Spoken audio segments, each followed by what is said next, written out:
Good morning, everybody. It is Tuesday. It is the morning after. How did your weekend go? How are you feeling this weekend? At 10 a.m., we're going to open up the phone lines so you can call and let us know. Until then, myself, Adam Hulse, we're going to break down this last fantasy weekend. We're going to set you up for the next weekend. Let's get going on that effing morning after.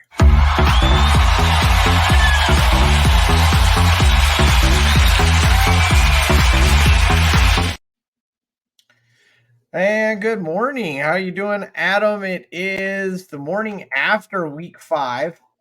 An exciting weekend. Of course, we'll get to your Cowboys games. We'll get to some of the big injuries. But first, we really need to discuss how you're feeling on a Tuesday morning after a crazy fantasy weekend. As an NFL fan, as a fantasy football player, I got to admit, this is not my best morning. Did not have a great performance this week in some of my fantasy leagues. 3 different leagues. Had I started the right players, I would have won and got the loss. That dreaded situation. It just wasn't my week. You know what I mean? Everything went the wrong way for me. And as a Cowboys fan, that just fits right into the theme. Well, obviously, as a Steelers fan, I'm feeling pretty good, and we'll get to that game as well. I don't want to get too much into it right now. I do, but we're not going to. Don't forget, guys, you can call in starting at 10 a.m., discuss your fantasy weekend with us. I will put the number on the screen because the number should be on the screen. That'll make it a little bit easier for you guys. At 10 o'clock, I'll put that up. And until then, we're going to kind of recap what happened and just kind of talk about the big stories going into it. We'll start with, we always start with the quarterbacks. So I guess we'll kind of just keep that going as we rewind your week 5. And that said week 4, but we're actually going to do week 5. We did week 4 last week. So apologies from the technical side, but that's what we're going to do. Rewind week 5. Fields supplants number 1 at QB. He moves up 2 spots, has his game, had Commanders have a decent defense. 2 in a row. Yeah. 2 in a row. The Commanders have kind of been known for their defense. Fields said, no, not today. It was a Thursday night and gets it done. We will talk more about that. Allen still in the top 10 as he has been since week 2 at number 2. Hurts also in the top 10 as he has also been since week 2. Allen and Hurts, the only quarterbacks to be in the top 10 every single week since week 2. I don't really count week 1. Week 1's too inconsistent. Goff at 4. Howell up there, up from QB 13, gets to 5. Ritter up from QB 25, breaking the top 10 at number 6. Purdy, sorry, Adam, comes in at number 7, moves up 4 spots. Burrow's back. We will definitely get into that. From 28 to 8, 20 spots. Burrow in the top 10. Bryce Young in the top 10 at number 9, up from 27. You remember he didn't play last week, though. Cousins back in the top 10, only missing out 1 week last week. Just makes it in the top 10. Other notables, T-Law at 15. Lamar is at 20. Lamar has been in the top 10 every week since week 2 until this week as well, until he came to Pittsburgh. Jordan Love at 24. The ride is over, at least for this week. Dak at 25. Again, sorry, Adam. And, of course, Richardson and Jones go out with injuries. That's your QB room. That's what we're looking at. How did your QB do? Let us know in the comments. And, of course, you can call in later on in the show. Obviously, Burrow's a big surprise and good to see there. It shouldn't be a surprise, but it is. What else, has marked your fantasy ticker, your football ticker in the quarterback department, Adam? Fields, Howell, Ritter, Burrow, Bryce, right? So this is like that week to me. That's a list of names of quarterbacks saying, hey, don't give up on me yet, okay?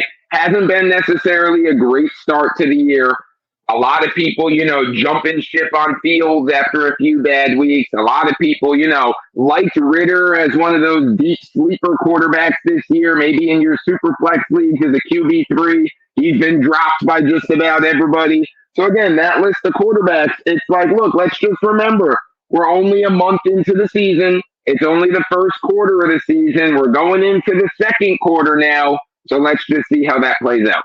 Yeah, absolutely. And, I think people are a little tough on Ritter coming in. There's a lot of pressure. It's a new offense. It's not, I'm not going to call it a quarterback friendly offense, but look, the guy was 13 last week. He's 6 this week. And I know it's going to be a little bit matchup dependent, but, maybe super flex league, maybe, I don't know if you're going to necessarily have him starting, except maybe in a bye week. I'll give you that. But, he got it done this week when he was supposed to. Again, up from 25 last week. I think I said 13. That was Howell. But, matchup dependent. I think you're right. Purdy also finally cracking the top 10. I got to tell you, and I know, again, we'll get more into the game specifics, and it's kind of a sore spot this week. But I had said this weekend around the third quarter, I think I'm a believer. Now. Don't get me wrong. I'm not calling him Brady. I'm not that big a believer, but I think he's, more than a system quarterback. I think he's a legit threat as long as he plays with San Francisco. So maybe I am putting him in the system quarterback category. As long as he's in the right spot at the right time with the right coach, and kid still has no interceptions, despite my prediction. Kid can play. Well, like everybody wants to somewhat discredit Purdy because they're like, oh, he plays for San Francisco and look at his team and look at his coaching staff. And like to a point, I get that. But Garoppolo never looked this good in this offense. Trey Lance never looked this good in this offense. Like there's a reason why. I mean, look, Garoppolo won a lot of games with San Francisco, but the storyline always was if they had a different quarterback, they'd be such a better team. And that Garoppolo is like the one thing kind of holding the team back a little bit, right? That was always the story with Garoppolo. Purdy's been a lot better than Garoppolo. He looks like the real deal. I mean, the guy has never lost a game that he's played the whole game for. The only one he lost was that Eagles game in the playoffs when he got hurt. That's the only loss of his entire career. I mean, we have to give him credit. And look, I'm going to say it right now. We're talking, this might be the MVP frontrunner right now for this year. If you look at this season so far, Purdy and Tua, those are the two guys that really look like MVPs. Josh Allen, you can throw in there as well. But, I mean, Purdy legitimately, if the season ended today, might actually be the MVP. I think CMC might get a vote as well, but I definitely hear what you're saying. But I agree with you. I think a running back's not winning it. It's not going to happen. He won't win it. But I think that's the line that Purdy has crossed for me is before he was just like the other guys, somebody who was getting it done. He was somebody, all you had to do was go in there, manage the game, don't lose the ball, and you win. But what I saw this weekend against Dallas, like I said, he's a legit guy, good decision-making, again, protects the football, still has 0 interceptions for his career. The guy's balling out, and you can only say he's just getting it done for so long. When you face the best defense in the entire NFL and you do what you did, and there's a lot of game script and a lot of coaching and stuff there, but he did more than got it done. And again, he breaks into the top 10 at number 7, up 4. He was at 11 last week. So, I mean, he's been climbing, he's been getting better. And these aren't easy games. Dallas obviously being the pinnacle there so far this season, and he got it done. T-Law played well, still only finished at 15. Lamar came into Pittsburgh, and Pittsburgh's defense lived up to the reputation. We'll get into that. Love, again, not so great against Las Vegas. I expected more out of Love last night, and it probably didn't help having Aaron Jones out, but he did have Watson. I was kind of surprised to see Love finish that low. And then, of course, Dak. I was even surprised to see Dak finish that low, to be honest. I mean, I wasn't with Dak. I mean, he's been finishing that low just about every week this season. Even when he's played well from a real football NFL perspective, he is not putting up any type of fantasy numbers this season because of the way that they run the ball and the defense is playing and this and that. So Dak didn't surprise me in that spot. Love, yeah, maybe I thought he would have did a little bit better. I'm not a Love guy. I wasn't before the year started.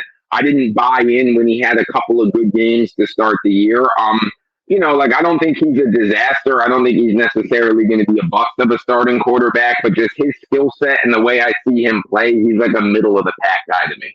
I'd say he's still ahead of the curve ahead of expectations right now. Sure. So I think he's fine.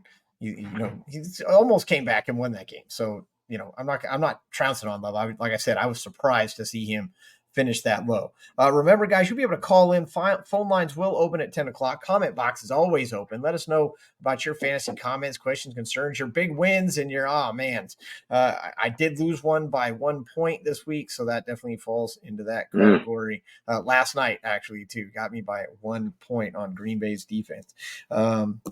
Hate to lose like that. We're going to get into the running back room. We're going to get into the wide receiver room. But before we do that, let's check in with our season-long predictions that we did earlier this year. On the record watch, you guys know, if you're fans of the show, that we went through the entire season. We went through every team schedule, game by game, predicted their record, decided how it was all going to come out at the end. And honestly, we're not doing too bad. I mean, we had a monster double digits for both of us this week. That Green Bay San Francisco game was really the decider. I come out at 11-3. You come out at 10-4. I'm at 48-30 on the season. You're at 47-31. Well above 500. And considering some of the changes we've had with the injuries, Eckler being out, obviously Rodgers going down so soon, Chubb being out, Jacksonville not performing the way they're supposed to, et cetera, we're doing pretty well. Yeah, I mean, I'm pretty happy with where the record stands right now, considering the way we did that and breaking, game by game every schedule. I mean, we're basically trying to predict the unpredictable, right? We could never predict who's going to be hurt when, and like a lot of other factors that are going to go on throughout the course of the season. But I mean, hey, so far so good for both of us. Yeah, 48 wins for 48-30 for me, 47-31 for you. Again, phone lines will open at 10 a.m. Let's start going down the games very quickly and talk about how we did. We both got the Bears over Washington. I'm not really surprised we picked that. I think we kind of banked on Fields beating the defense, and that's what happened. And really, it was DJ Moore with 230 yards and 3 touchdowns. Ridiculous. Pick up DJ Moore, get him off the waiver wire. He's going to do that every week. No, obviously he's not, but what a fantastic game for DJ Moore owners. And we pick up the win with Chicago over Washington. I don't know if that was necessarily an exciting Thursday game. I think that's maybe the first quote-unquote dud, but there was still stuff to talk about. Yeah, I mean, definitely a dud type of matchup, in my opinion. Two teams that probably really aren't going anywhere this year, but hey, it ended up being a big fantasy day. It was. Howell comes out with 388, so you get some nice points in the loss if that was where you sat. Jacksonville and Buffalo, of course, being in London. Jacksonville 2 weeks in London, Buffalo coming there, and I don't know what happened. Jacksonville's defense just rose up, and even though Allen gets 359, even though Buffalo gets 2 receivers inside the top 5, that defense was not letting Buffalo run anywhere. Yeah, I mean, to me, especially early in that game, like they adjusted kind of as it went on. It looked like that time zone difference kind of had an impact on that Bills offense. They came out very sluggish. Again, I don't know if it was the time zone. It could have been the time zone. Let's remember, too, the Jags have been in London since last week. They played Absolutely. 2 games in a row in London. They're better adjusted, and they kind of look like it. Absolutely. Fourth and flex, we had talked about Fields earlier, bringing up Fields finally playing to his potential. QB1 up 2 spots from QB3 last week. Absolutely, Bandy. Just awesome to see him, doing what he's supposed to do for fantasy owners finally. We'll see if it'll last, but that's exactly for fantasy owners anyway. That's what he's supposed to be doing. Houston and I wanted to, on the rush defense, Jacksonville's rush defense. Care to guess who Buffalo's leading rusher was in London? Well, it definitely wasn't James Cook. I'll tell you that. It was not. It was Allen, Josh Allen, of course. But even more shocking, care to guess what Josh Allen, the team's leading rush yards were? 10 yards. Very close. 14. Horrible. But Yeah. I mean, you do have to account something for that trip, like you said. Jacksonville had been there, Buffalo just got there, and so maybe when they get back, hey, Allen's still top 10 at QB2 down from QB1. Nobody has repeated as QB1 so far this year. Houston and Atlanta. You got Atlanta. I missed out in that game.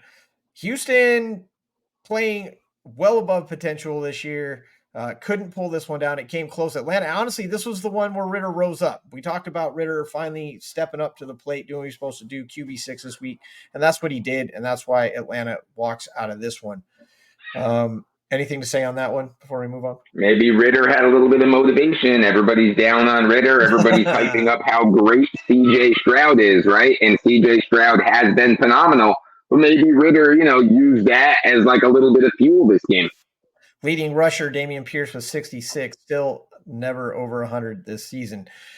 Carolina, Detroit. Detroit comes out on top like they were supposed to. No big surprise there. Tennessee and Indianapolis. A bit of a surprise that we didn't see Henry do more. Indianapolis comes on top on the back of Gardner Minshew as Richardson goes out, much to the dismay of Richardson owners. Zach Moss, despite Taylor coming back in. I wouldn't be surprised if Taylor's on a snap count, do you think? But Zach Moss just tearing it up for 165. Yeah, I mean, Taylor was definitely on a snap count last week. I expect him to be on another one this week. Maybe it'll go up a little bit, but at least for the next maybe 2 games, I expect Zach Moss to still be involved. Speaking of Zach Moss, for my own fantasy teams, he's the guy that I left on my bench in multiple leagues where I had him. And had I started him, I would have won a couple of those matchups. But with JT back, it was too much of a questionable situation. And one more thing about that Colts team. Don't sleep on Gardner Minshew. Stop doing it. I said it all off season long. He's the best backup quarterback in the NFL. He's a borderline guy that maybe should get another chance as a starter. He's completing like 80% of his passes or something like that. The Colts this year, all of their wins have been in games where Gardner Minshew has played. That's it. In games that Minshew doesn't come in, the Colts do not have a win. So stop sleeping on Minshew. Absolutely true. It's absolutely true. He will be 90% owned after this waiver wire process. That's my guess.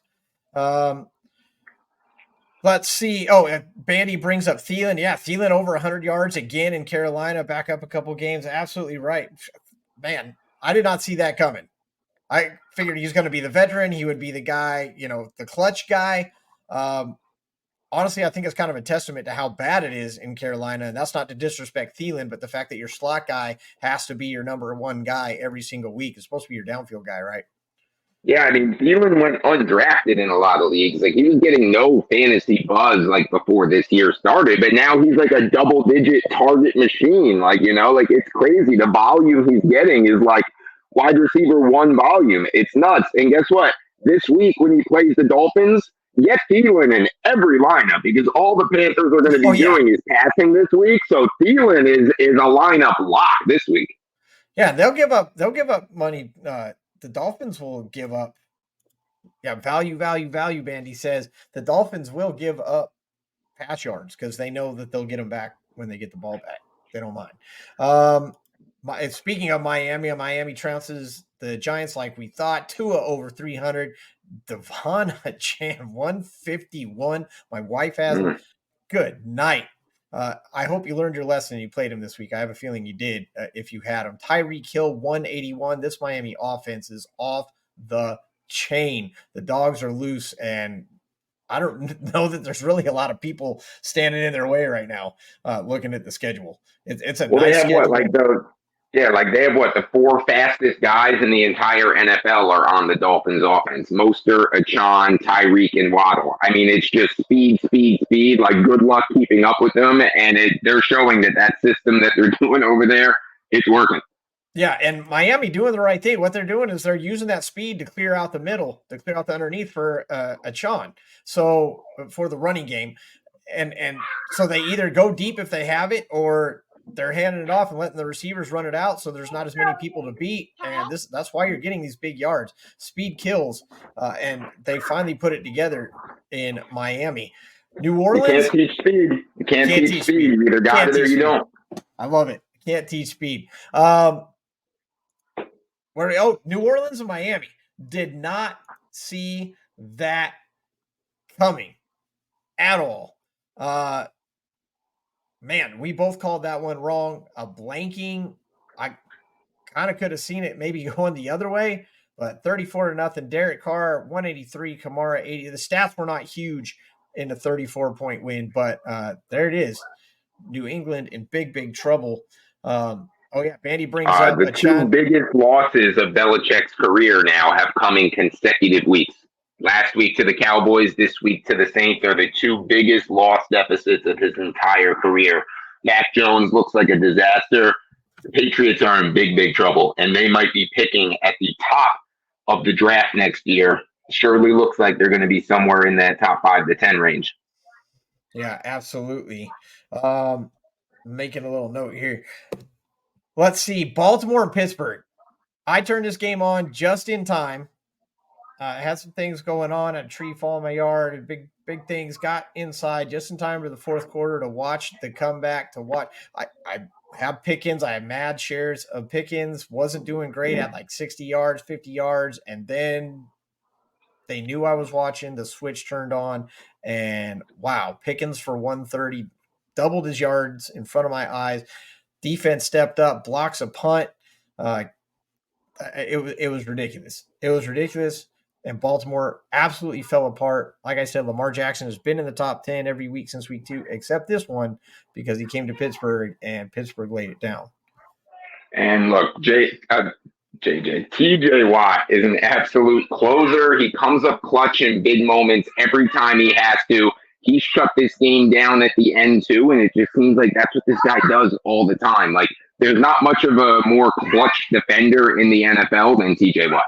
He's ridiculous, and I am so happy that he's on my side.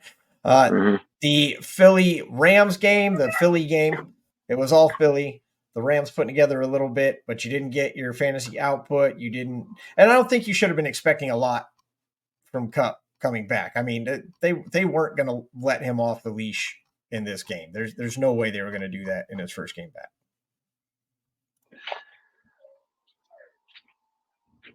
So you had Philly dominate.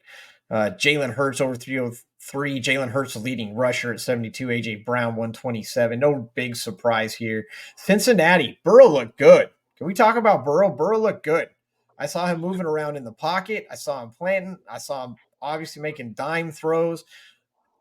Obviously, I think we need 2 weeks to say he's back, but he sure as heck looked back. That was the healthiest he has looked for sure.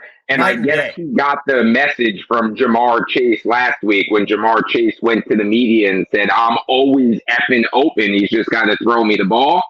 Burrow must have heard him, because that's exactly what he did. And Jamar Chase went absolutely off. 192 and 3, your top guy this week. Just wow. Well, you said no hitting, no problem, right? Depending on your league, DJ Moore might be your top guy, depending on how your scoring goes. But yeah, those two are the only two at the top. Ridiculous. Nice to have those guys back. Hopefully you gave them one more week. Man, I think about the people that gave up last week. You're like, you know what? This just isn't going to happen, bro. They're not going to sit him. They're not going to get healthy. I'm done with them. I know people offloaded Burrow. I wonder if anybody offloaded Chase. Boy, they wish they hadn't. I mean, Chase is a hard guy to offload, but look, I'll fully admit I was in the sell Burrow camp last week. Yep. I was in the camp of, look, if you're not going to sell him, you at least have to bench him and wait until you see him do something and be healthy, because he did not look healthy. He looked severely limited. He proved a lot of things this week that maybe that health is turning around, and it's just in time to save the Bengals season. Remember, me and you talked about last week, if they lose this game to the Cardinals, they are in massive trouble in terms of making a run towards the playoffs. Getting this win now, they're just fine. They looked okay. New York over Denver. This was a game of anybody could have won it because they're both that bad. Zach Wilson stepped up for the most part, 199. Breece Hall, he was the guy. Breece Hall was the guy everybody said was going to have the week. Sure did. 177. Phone lines are going to open up in just 5 minutes, folks. Stick around. You can join the show live. Number will be on the screen. Call in. Share your thoughts live with us here on the show. Kansas City does beat Minnesota. It was ugly. It really wasn't a great game. The leading rusher in this game was Pacheco with 55. This is for both teams. Leading receiver in this game was Kelsey with 67. Cousins actually the leading passer. It was ugly, but Kansas City comes out on top. And of course, It Jefferson. was ugly, but let's just remember, like in a tight game, in a tight spot, who you trust in, Patrick Mahomes or Kirk Cousins? You know? Yeah. No, I mean, and that's exactly, they made the comment during the broadcast. Last year, Minnesota couldn't lose a close game. They were winning all the one-score games. This year, they're losing them all, and that has been we called them frauds before the year. We both called them fraud alert on both the Giants and the Vikings, and they sure look like it. Craziness. And, of course, Jefferson going to IR won't be available for Week 10. You'll see him go on a lot of bench stashes, and people might just have to drop them. If you don't have a bench stash option in your league, you may be going to the wire. I don't know. Would you pick him up, make him hold a roster spot? If he gets dropped, he's priority one, I think, on everybody's waiver list. I mean, if you have the balls to drop him, props to you. I couldn't do it. Yeah, depends on the league size, competitiveness. I don't know. A lot of factors to go in there. And, of course, the Dallas-San Francisco game. Again, I am sorry that you have to talk about this, my friend. I suppose you don't have to. But San Francisco putting on an absolute clinic against the best defense in the NFL. They were at home. And that's why I took San Francisco. You obviously took the Cowboys, and that was the difference this week in our record watch. But I think, obviously, the story is how San Francisco did it. And they did it from everywhere. They dominated. There was no chance that the Cowboys were coming back. And I think it was obviously kind of pretty evident just even after the first quarter. And again, I hate to make you talk about it like that, knowing that it's your team, but that's what happened. No, I mean, we were completely outclassed, the Cowboys were, from the start of the game all the way through the end. And it's for a lot of reasons. Part of it, coaching for the Cowboys. They got away from the run way too quickly. They were not throwing the ball to CeeDee Lamb either. I mean, Pollard and Lamb, that is their offense right there, and they got away from it like immediately. You got to keep going to it. You got to stick with what gets you there. So that's on the coaching side. The other side is obviously Dak Prescott. He made way too many mistakes in this game. You cannot make mistakes like that against the 49ers. If you're turning the ball over and giving them extra possessions and giving them extra chances, you have no shot at beating that team. They're too good at clock control. They're too good in so many aspects. And I mean, Purdy literally doesn't make a single mistake in any game that he's played in his entire career so far. So it's, you kind of have to match that. You have to play clean. You have to trust what you do. You have to keep it close and hopefully grab it at the end against a team like that. And the Cowboys did none of that. Absolutely. I mean, that's Prescott's calling card. Can't come through in the big games. Just another tick in the evidence category. And the last game last night, Green Bay, Las Vegas, kind of a snooze fest. Vegas does come out on top. I think with the way Love had been playing, I think a lot of people thought Green Bay was going to do it without Aaron Jones, just not able to get it done. Christian Watson finally comes back with 91 yards. Garoppolo, again, 208, but enough to get it done.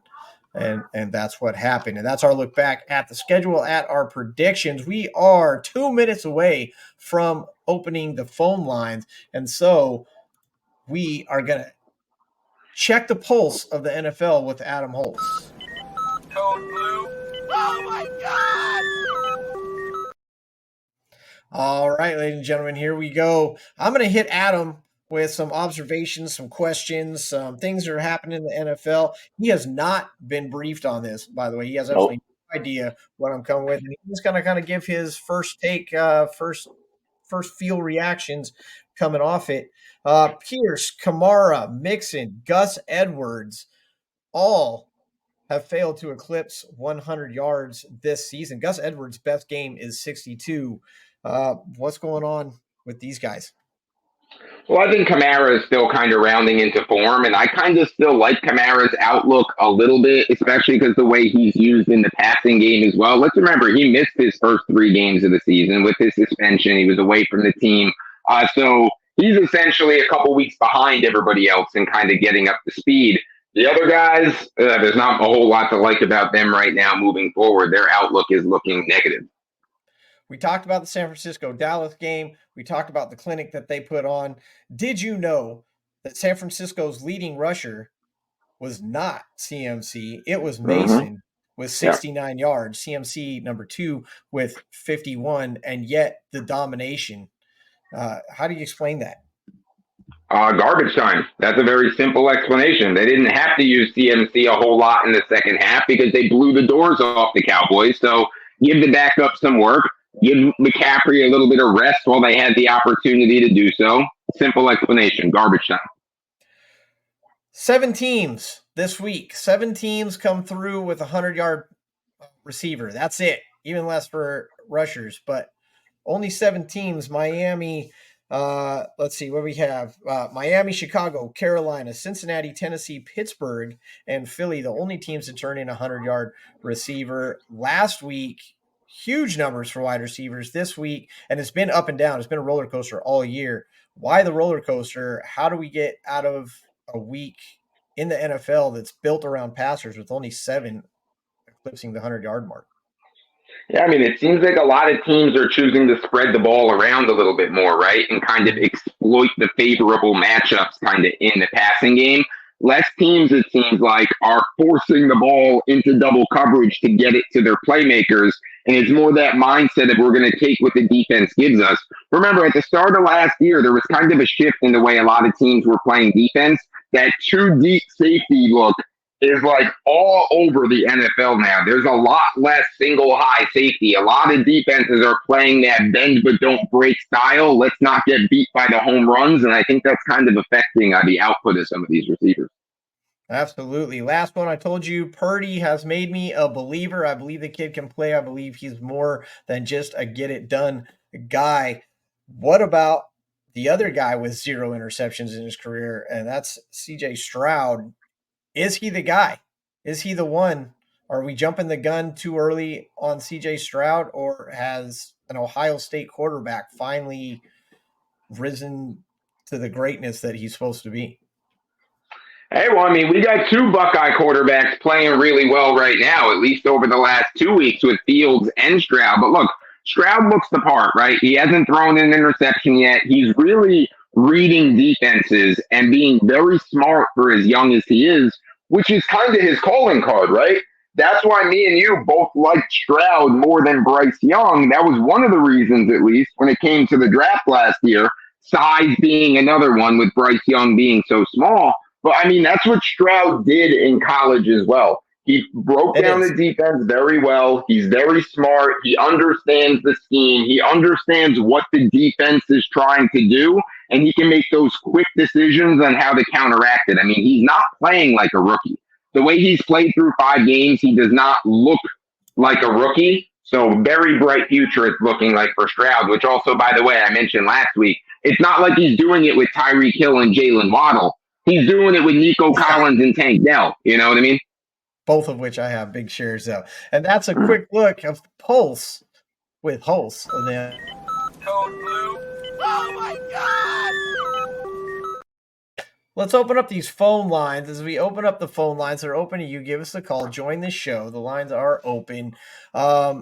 Someone asked me about Dameon Pierce. Some advice, should I pick him up? Should I play him, et cetera, et cetera? And I brought up the fact that he still hadn't eclipsed 100 yards, and they had asked the question, well, do you really think that's going to maintain throughout the season? And my simple reply was, go back and check the running game, the Ohio State Buckeye running stats under Stroud, and you'll get your answer. Pierce is not a guy you need to have on your fantasy rosters. We have the running back room to go through. Here's a fun thing with the running backs from the fantasy perspective. ETN and Moss were your only 30-plussers. Paul and Achan were your only 20-plussers. Monty got you 18.9 in a PPR league. Everybody else was 15 below. And that's in your PPR league. So it's even worse if you're in a standard league. If we put the cutoff at 18.9, there's only 5 running backs that eclipse that mark. Now, don't get me wrong, ETN, Moss, Hall, Achan, they came in huge, but still not big fantasy numbers as far as that. And again, only a couple. So really, unless you had those guys, your running back room probably didn't help you too much this week. Yeah, running backs have been kind of tough, like for this season in general. There hasn't been a whole lot of consistent production outside of, Christian McCaffrey, of course. But, it's been a little bit tough with running backs, which reiterates that point that a lot of people, the way they've been using this draft strategy lately prior to seasons, especially the last 2 years, it's kind of getting away from going, zero RB, hero RB even. But, the old school strategy of fantasy was running backs early and often. Get as many good running backs as you can, as early as you can in the draft, and then fill it out around that. The fact that there's just not that many of them to consistently go around, paired with a number of injuries too. It's like every single week with these injuries, running back is changing. That's for sure. Absolutely. It's weird to see. Even as long as we've been playing fantasy football, as long as we've been watching this game, this year just seems just way worse than previous years. I don't know. Maybe it's because we're really getting into the numbers. I don't know. Wide receiver room, not much better. Wide receivers, you had DJ Moore at 41 and Chase at 37. After that big drop off, you got Hill and Pickens are your only 20-plussers in the fantasy category for PPR. And Thielen, Diggs, and Davis, two guys from the same team, hit your 16 mark. After that, and everybody else is below 16. It actually drops to 14 and just keeps skyrocketing down. I mean, we're talking 20 points was, 16.7 points was only good enough for wide receiver 5. And it just gets worse from there. I mean, with the numbers that we were getting and stuff from the quarterbacks, we didn't see it really translate anywhere else on the field. Again, 2 guys over 30, Chase and Moore, 2 guys over 20, Pickens and Hill, and then 3 16ers at Thielen, Diggs, and Davis. So your wide receiver room, they could have helped you win it, but only because you had the receivers that got something done this weekend. Yeah, I mean, and it's a strange, kind of opposite correlation. A big week for quarterbacks with a small week for wide receivers. Usually they kind of parallel a little bit more, but again, a strange kind of outlier kind of week when it comes to wide receivers, where, like you said, there really wasn't, much to be excited about outside of Chase and Moore. Even more concerning is that 2 of your leading receivers were tight ends, and they were the normal guys, Kelsey and Kittle. One of the leading wide receivers this week was a running back in Pirine. That's not helping anybody's fantasy week out. Yeah, Pirine's a guy that I dropped in a whole bunch of leagues recently. I jumped ship on Pirine after he did basically nothing the last few weeks, and it looked like McLaughlin was basically going to straight up be the guy. I kind of thought Javonte Williams would play this week also. So, yeah, I mean, I guess I sold too soon on Pirine. Give us a call in. Here's one. I told you I lost one game by 1 point. I am in a 3-on-3 league. I have Lawrence, so I went ahead and grabbed ETN. Obviously, he hasn't done anything, so I dropped him last week before he turned in his 136-yard performance, came in at RB1 this week. That was fun. What else did you guys get beat at? What were your bad beats, or maybe your big ones? Maybe you're the guy that, hey, I expect this call. I play in a 3-on-3 league, and one of the guys in the league dropped ETN. I couldn't believe it, and I grabbed him, and he finished at number 1. Lucky for you that I dropped him. We're seeing some weird things. Again, we see Jefferson going on the IR after an amazing season. Word is Achan is going to land on the IR after amazing 3 weeks. So grab all the shares of Mustard if you can. I'll throw that back up from Bandy again. The injuries this year are coming to the big players. So we saw Eckler go out. We saw Rodgers go out. We just talked about those guys. Daniel Jones not necessarily a huge player, but he's a nice mid-tier fantasy guy. It looks like he might be okay. Richardson will not be okay. He's going to miss a few weeks as well. It's not just the like small accessory guys that are getting hit. I mean, these are the starters. These are, top rounders. These are guys where they come off your roster like, oh crap. Yeah, I mean, even, Kelsey's dealt with some injuries this year. He missed the game. It's possible that he's going to miss Thursday, too, on this short week. I know he opened the week with he didn't participate in their first session. Could be maintenance, but, I mean, I wouldn't be surprised if they held Kelsey out for a game in a game that they should dominate anyway and on that short week. And look, he played through it against the Vikings and still caught that touchdown late because he's still Travis Kelsey, but the amount of tape that was on that ankle and the amount that he was limping, it was clearly bothering him. Just because there's no structural damage doesn't mean he's going to be ready to go for Thursday either. Well, like we talked about with Burrow looked great, but I mean, that could have been the meds. That could have been a nice massage. Well, hopefully that carries through, at least get him to the bye week coming up. Phone lines are open. Call in. Did you get your Monday Night Miracle? How did your win or big loss play out? Who are you looking for on the waiver wire this week? Let's start going through the games. We can start bringing up these fantasy plays, guys to look for as we go. We got Denver and Kansas City, which on paper was a really great game at the beginning of the year. Kansas City's offense has not been, the flashbang offense that we would normally expect. They have Denver this week. If you have McKinnon, especially Pacheco is the guy this week. Denver giving up huge numbers on the run. I expect Kansas City to go big, but Denver also turned in decent numbers from the fantasy perspective in their attempts at comebacks. I know it's a Thursday game. I usually don't like Thursday game for fantasy points, but Denver at Kansas City, I'm going to play my guys. Oh, yeah, for sure. I mean, Pacheco is probably a top 5 running back this week with this type of matchup. I mean, I could probably run for 100 yards against the Broncos defense at this point. It's been absolutely insane. And then, look, start your Broncos too, right? Start Judy, start Sutton. Depending how the running back room looks, if Javante's coming back, you could play McLaughlin if he's not. It's probably going to be one of those situations where the Broncos are playing from behind most of the game. Russell Wilson's probably going to have to throw a whole lot of passes during this game, which actually makes him a pretty good quarterback play this week in fantasy leagues. It's going to be a volume type of thing for the Broncos. So you have receivers, quarterback, whatever. Play your Broncos. As for the Chiefs, I'm not too excited about any of their receivers. Love the running back situation. Obviously, you're playing Mahomes and Kelsey as long as Kelsey plays. That's the biggest no-brainer of all, right? But as for the receivers, I'm probably not starting any of their receivers this week. What are you looking at in the Denver receiver room? I mean, you've got Judy, you've got Sutton, you even got Mims that has shown up for a game. I like Mims as kind of a sneaky play this week. I'm not so sure. He's a tough guy to plug into fantasy lineups, right? Because he has those boom plays, but the volume just hasn't been there yet. They barely used Sutton last week, so maybe they're going to kind of start to transition and give Mims some more opportunities. So while he might not be a great play in real fantasy leagues, I love Mims cheap in DFS.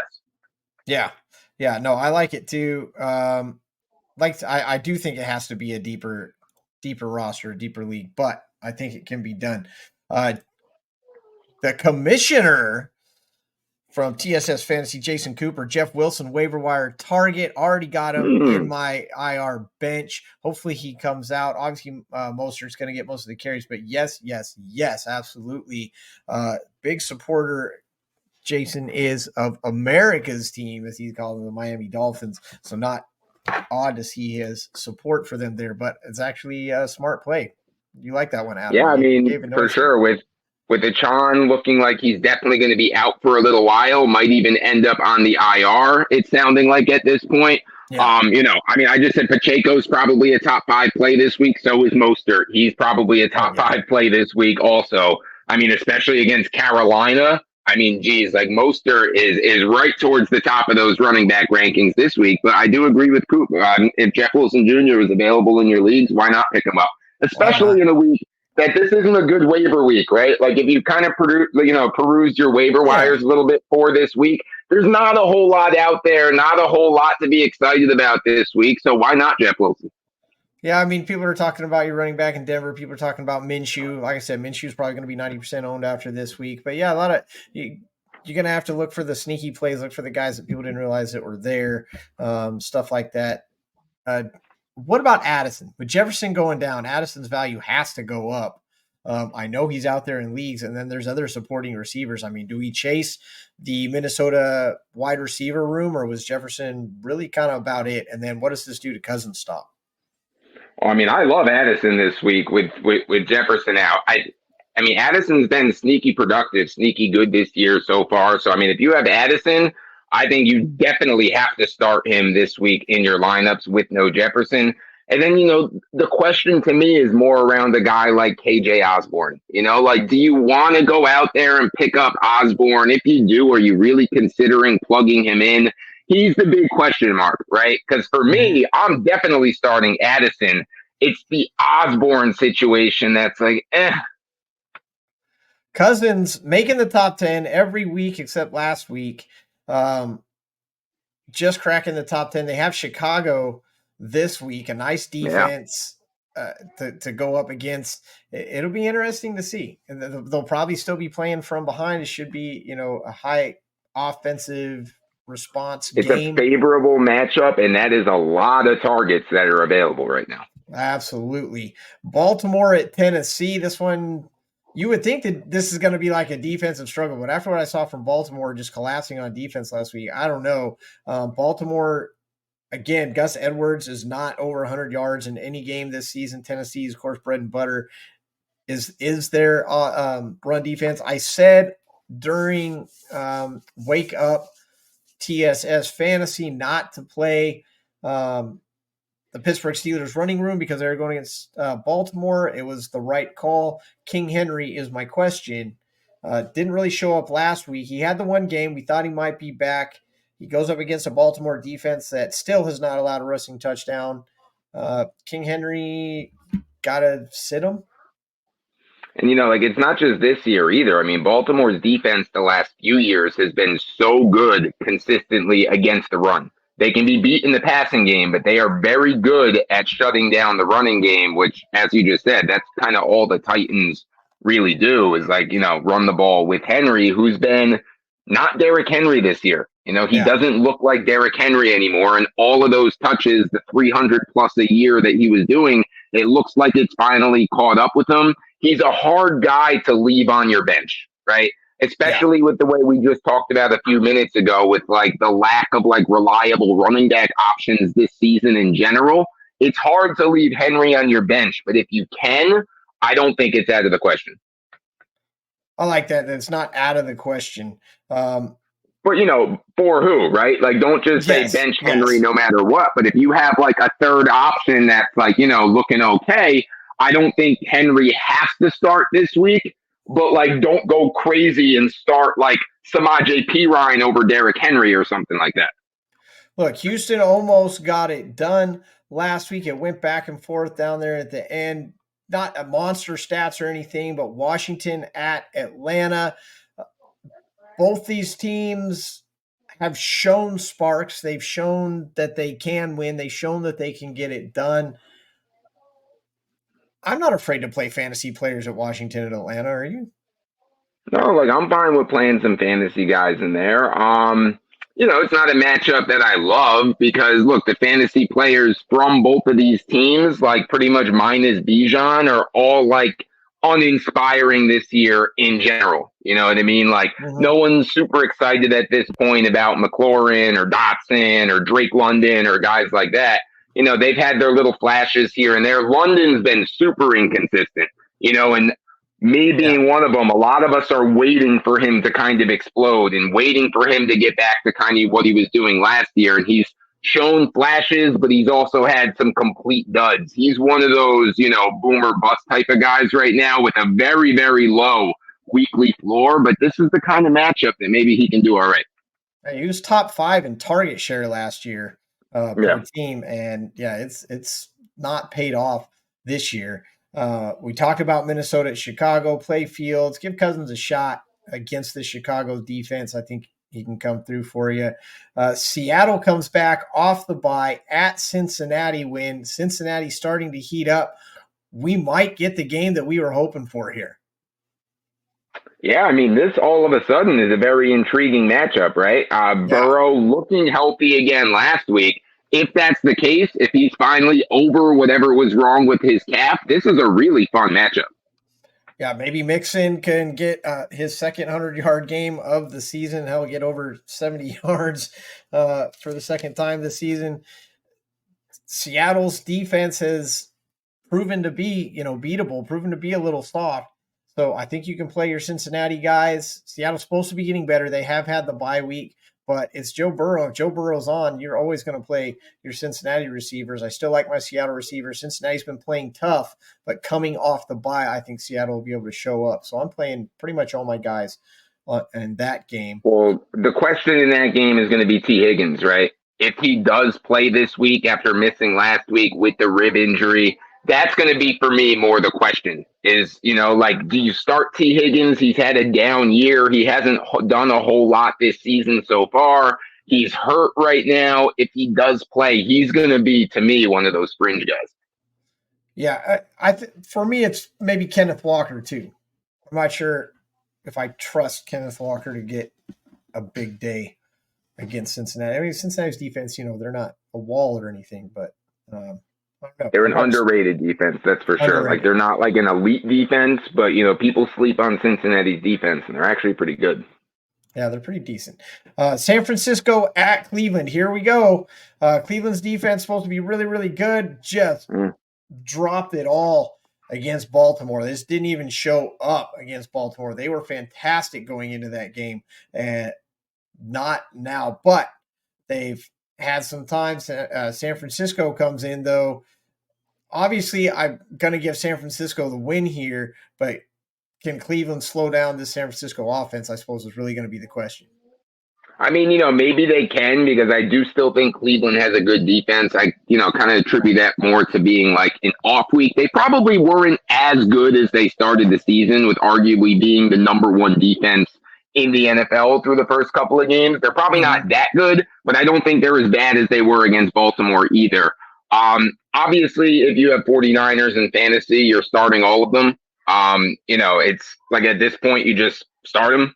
It's more the Cleveland guys that are a little bit sketchy in this matchup. I mean, you have to start Amari Cooper, but like after that, like I'm not too excited to get anybody else from Cleveland into my lineup.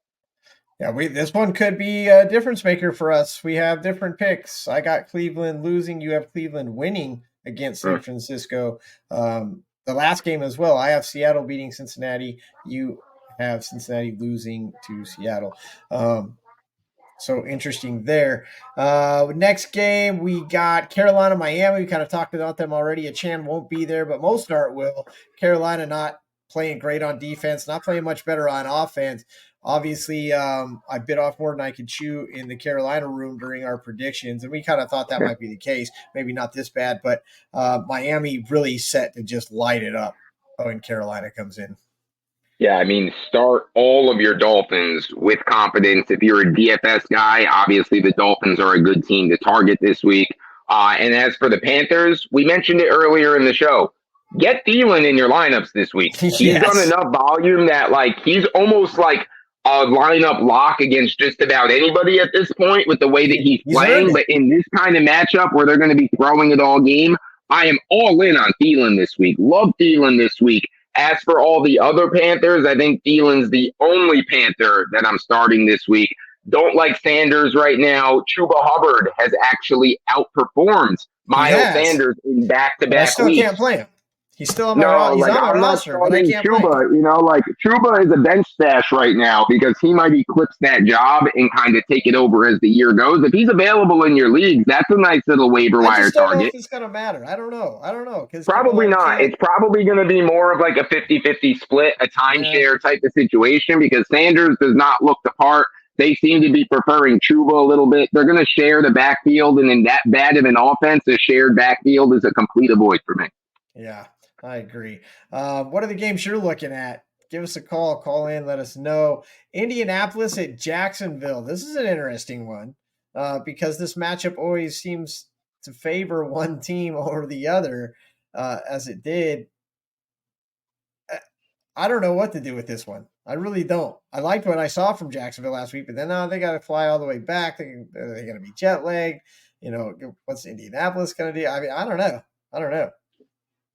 This is the Minshew revenge game. How about that it one? Is. Yeah, Minshew, who was pushed out the door for Trevor Lawrence. You think he's not excited that this situation fell perfectly into his lap with Richardson unfortunately being injured? Minshew's going to be the guy now. He's going to start for at least the next few weeks, right? And his first opportunity to take over is against the team that kicked him to the curb to draft another quarterback. You think he's not going to be amped up for this one? This is the Minshew game. Do you play Moss/Taylor after what they did to Buffalo? Or was that just kind of a, fluke London thing again, Buffalo jet lagged and stuff like that?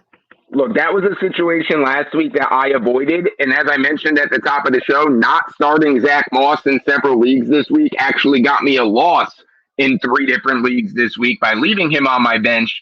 But I'm going to go with that same route again this week. I'm leaving both Taylor and Moss on benches this week because I don't know how that split's going to work. Obviously, JT is going to take over at some point, but I think this could be another week where he's going to be on a pretty strict snap count. It'll probably be more than last week, which kind of hurts Moss a little bit. It's too confusing in an unknown situation that I'm avoiding it. I'm leaving them both on the bench. I can't argue with that. They gave Taylor his money, so Taylor will play when they let him off the leash. But you're right. I don't know if they let him off the leash this week. Next week might be a good play for Taylor. New Orleans at Houston. This is a game I'm not necessarily excited about. I'm excited to see how it turns out. I'm not really excited to watch it, and I don't know that I'm really excited to play any of my players. Outside of Olave, I'm probably not going to bench Olave, but honestly, Olave's been a little disappointing. Yeah, Olave's definitely been disappointing this year. Him and Drake London, right? Like they're kind of like had like that same arc-ish this year. I mean, Olave higher than London, but those were 2 second-year guys that everybody was loving going into this season. They've both been a little disappointing. I agree with you. From a fantasy perspective, this game is like pretty gross. I'm not really looking to get anybody from either team into my lineups. I mean, there's guys that you can play. Like you said, like Olave, you're probably not benching yet. If you have Nico Collins, maybe you're going to play him this week, especially with Tank Dell getting injured. But like, I'm not rushing to get Nico into any lineup, but he's an okay filler if you absolutely need another wide receiver. But in general, I'm staying away from this game in fantasy. Look, New Orleans defense, sleep on them if you want to. They are one of the top defenses in the NFL. Go ahead and check the numbers if you don't believe me. They still have not allowed a rushing touchdown to a running back this season. The only one they've let through actually is Jordan Love. So, I mean, go ahead and sleep on New Orleans defense if you want to. I got it. New England's not fantastic, but they just blanked them. And in the NFL, that's saying something. New England at Las Vegas, another one that, oh, God, like this is garbage, right? It's just yuck. Devontae Adams owners are like, can I get a break, please? Like this is – I'm probably still going to play Devontae Adams, to be perfectly honest. I'm just not going to expect a lot from it. Not a great game again. Yeah, I mean, fantasy-wise, the big question here is, like, what do you do with Ramondre Stevenson at I'm this dropping point? him. He's been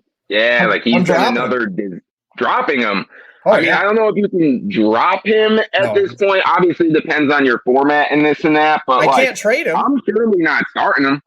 I can't trade him. No one's going to buy him. So I'm going to drop him. Yeah. I might drop him for Zeke. I don't know. Yeah, I mean, neither of them have really done a whole lot to really warrant much fantasy excitement. He's been one of the biggest busts of the year, though, Ramondre Stevenson. Huge. Yeah. Mm-hmm. Yeah. Arizona at Los Angeles. Actually, I really like Arizona's defense. Los Angeles, if Kupp can go, and I mean 100%, and I don't think they're going to let him do that even still, but I'm a Puka believer. I think this could be a game. I think you could get fantasy points in this game, Arizona at Los Angeles. Even Yeah, I Dobbs mean, might like get a little something. the Rams offense at this point, like pretty much has like a lot of lock 'em in guys, right? Kyron Williams, Cooper Kupp, Puka Nakua, even, Higbee is a pretty solid tight end option. Like the only guy you got to question when it comes to the Rams is Tutu. Tutu's still been pretty good. He had like 5 or 6 targets this week. He did score a touchdown, which was nice. He's probably the guy that's going to fall off because you can't support. I mean, but we've learned this over the years. Fantasy, you can't support 3 wide receivers on the same team in fantasy. And the closest team that really came to it was the Bengals when it was Chase, Higgins, and Boyd. And Boyd became droppable as well. He was like a guy you could kind of like fill in here and there. There's just not enough targets to go around for enough fantasy points for 3 receivers, especially with the Rams not exactly being, this super high-flying offense. Absolutely. We're going to go over time a little bit as we finish this out, and that's okay. We'll leave the phone lines open. Feel free to call in, tell us about your fantasy weekend while we do it. Philadelphia and New York. This one is interesting and it's scary from a fantasy perspective because both these defenses are good. I feel like I'm losing out on Breece Hall in this game, and my Philly players are going to go way down. I mean, this Jets defense probably is the best in the NFL. I'll put that on it. I don't see this one being high scoring, which means it probably will be. It'll probably be a 40-point game each side. But Philly at New York, that was a hard one to play. Yeah, I mean, this is one of those games to me where it's like you're going to like regrettably start all the guys that you're supposed to start, right? Yeah. Like you can't leave AJ or Devonta or Breece or guys like that on your bench. Like I can't bench those guys this week. Yeah, but it's going to be one of those situations where like I'm going to start them and then I'm going to wish I benched them. That's what's going to happen. Exactly. That's exactly what that is this game. I'm going to start everybody and wish I hadn't played them. Detroit at Tampa. Tampa coming in off the bye. Detroit playing well.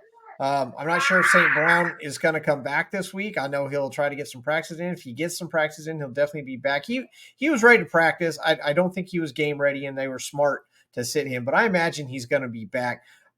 I think Detroit's going to win this game, but I think Tampa, coming only because they're coming off the bye, I think Tampa at least give them a bit of a game. They'll make them try for it. Look, I mean, Detroit looks like the real deal this year. I'll admit, leading into this season, I was very down on Detroit. I thought they were getting overhyped. I thought they were getting overblown. I thought there was too much excitement around the Lions. Apparently, I was wrong because right now, they are a top 5 team in the NFL. When I watch them play, they are easily a top 5 team right now with how dominant they've been. When it comes to the Bucs, that was a team I kind of felt could be a sneaky type of better team. I said, that the Bucs could be a lot better than people think that they're going to be. And not because of Baker, but because of the rest of the stuff that they have on that team in a division that, like, there is no dominant team in that division. Like, we both think the Saints will probably win that division, but it's not like, the Saints or the Chiefs or the Bengals or the 49ers. They're the Saints. So, yeah, this is actually, to me, a very interesting matchup to watch. Like, I actually like this matchup. Yeah, and to that end, you did have Tampa when we did our preseason schedules. You can find that at that EFIN Show YouTube channel. You can find every team's record. We went through them all, but you do have Tampa winning this game, and I have Detroit. So another one that's going to separate us a little bit further one way or the other, or bring us closer. We're only one game apart right now.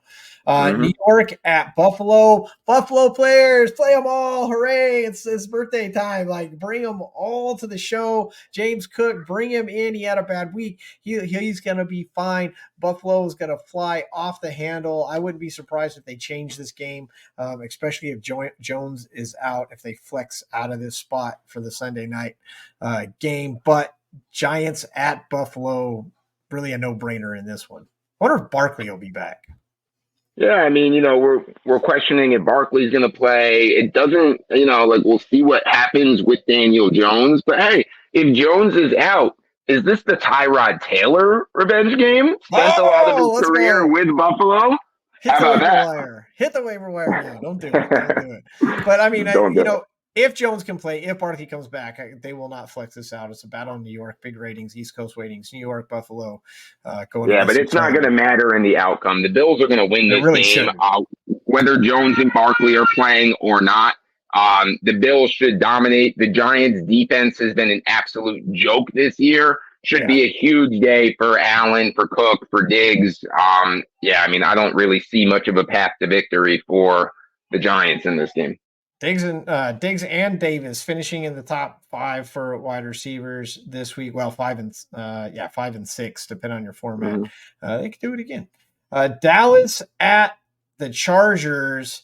Look, Dallas just got the brakes beat off them against San Francisco, and look, it wasn't like the Arizona game. They earned this loss this week, and now they come up against a Chargers offense that has been living up to expectations, that is putting up huge numbers. Eckler may be able to go this week. Dallas going to LA coming off a bye. Can things stack up any worse against Dallas right now?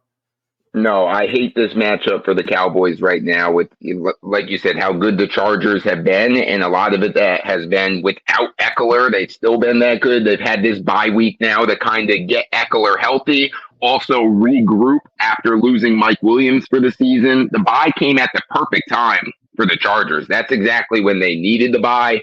The Cowboys coming off this terrible game, sure, this could be a bounce back spot. That'd be a very big win to get a win over the Chargers, who are playing well, especially doing it on the road. But let me just say, as a Cowboys fan, I'm worried about this game. And if the Cowboys were to lose this one, lose back to a 500 record after 6 games, things not looking good for the Cowboys. I'll tell you the thing is about, you as a Cowboys fan, I can answer this question before I ask it for you. But after a loss, you expect a team to rise up. You expect a team to battle back, show their mettle, show what they're worth. Great teams win big games, and there is one reason and one reason alone that you're worried about this game against the Chargers. What is it? Well, it's Dak Prescott, obviously. Yep. Obviously.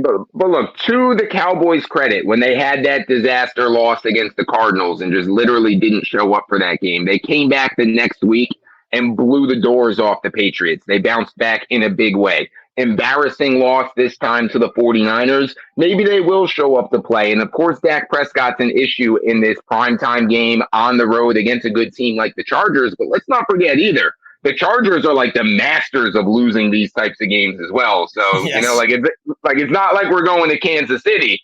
We're going to play the Chargers, who can't get out of their own way either. And look, let me argue the other side for you. Let me do something that I didn't think I would ever do, and that's help Cowboys fans pick their heads up a little bit. If you listen to Micah Parsons saw the San Francisco game a little bit different. You had some garbage time points there, so you can't let the score really dictate how this game went. The Cowboys really were there in a lot of situations. They were still fighting this game. They got outcoached. They got outplayed. They are without their top cornerback for the season, and that defense has still been one of the best in the NFL. You bring up the point that needs to be brought up is the Chargers are aces at losing these types of matchups, and being that the worry is Dak Prescott. Look, the Chargers don't have a strong defense. They've got a better defense than people thought, but it's not strong. The offense from the Cowboys can absolutely beat this, even if we get a mediocre Dak to show up. And so this game really falls on the defense. And if the defense can rise up, like Los Angeles Chargers are not the San Francisco 49ers. Dallas has risen to every challenge that's been placed before them, aside from that Arizona debacle.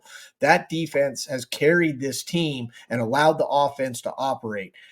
I expect this defense to come firing on all cylinders. You've got defensive MVP candidates, runners-up from last year, candidates again for this year. This defense is going to be angry. They're mad about all the crap that's getting talked about them after the San Francisco game. They have something to prove.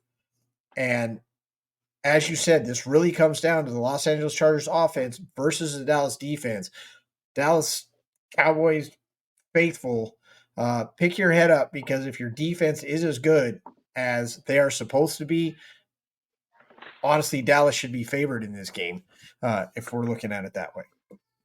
Yeah, So and I that's mean, my take. the Chargers haven't done a great job at protecting Herbert. Herbert, he gets the ball out. He doesn't get sacked a ton, but he does get hit fairly often. And, if they don't do a better job protecting him, Dallas could be all over Herbert in this kind of game. And let's remember, too, as you kind of alluded to with the Chargers defense, they haven't been very good, and they've given up like 1 million passing yards per game this year. It's definitely a beatable defense, a way different situation than facing the 49ers. I'm not counting the Cowboys out of this game by any means. I could really flip a coin on this one and kind of see it going either way. You could make a strong case for either one of these two teams on why they should win this game. Very even-ish kind of matchup. There's things to like about both sides, things to hate about both sides. So this is a great Monday night matchup, a great end cap on this week. Primetime game as it should be, and at the right time. Yeah, this is a trap game. This is a trap, guys. Dallas coming off that loss, Los Angeles coming off the bye. A lot of people just are immediately going to look at this and say, "Oh, this Chargers got this. It's done. It's over." Not the case. Dallas. I actually think Dallas is probably going to pull this one off. I think it is going to be a great Monday night game. This may be the best Monday night game we've had so far this season. Green Bay and Pittsburgh have the week off, so no Steelers comebacks this week. Jordan Love. I'm playing all my fantasy guys in this Dallas-Los Angeles matchup. Oh, yeah. Yeah, for sure. And that's pretty much going to be the show. Hopefully we'll get you guys to start calling in. We got the number. I promise it works. I've tested it. It does work. But hopefully you guys will be able to start calling in. I want to thank Bandy and Cooper for weighing in on some of the issues. And I want to thank all of you that checked us out and watched. And hopefully you'll be back. Again, use the number. That's what it's there for. We want to talk about your fantasy week. We want to talk about it every single week. The biggest thanks of all goes out to my co-host, the Adam Hulse, NFL writer for Sportskeeda. That's Keeda with a K, Keeda. Throw that / Adam Hulse in there. You'll find all his stuff. I don't know. How many articles have you put out, you think, this year? I mean, you just keep cranking them out like all week. It's almost one per day. Oh, it's way more than one per day. I do about 4 per day, about 100 articles per month I'm cranking out. More than 2,000. Yeah, I mean, I got more than 2,000 articles out there on Sportskeeda, about 25 a week. So, I mean, if you want NFL content, come get it. You're like your own NFL content. You are Sportskeeda. Go check out Sportskeeda / Adam Hulse. It should just be www.adamhulse now instead of just Sportskeeda. I mean, it should. I mean, I don't disagree with you. They should pay you like that anyway. Hey, thanks for checking out the show, guys. We'll be back next Tuesday, every Tuesday, live right here, 9:30 a.m. Phone lines will open up at 10. The number does work. Give us a call. Tell us about your fantasy week. Let us know how it's going. We hope you guys have a fantastic fantasy week. Hope you win all your games, unless you're playing against us, and then you can go ahead and drop those. We'll see you guys next week on that EFIN Morning After Show on the Fantasy Sports Corporation channel. Go subscribe.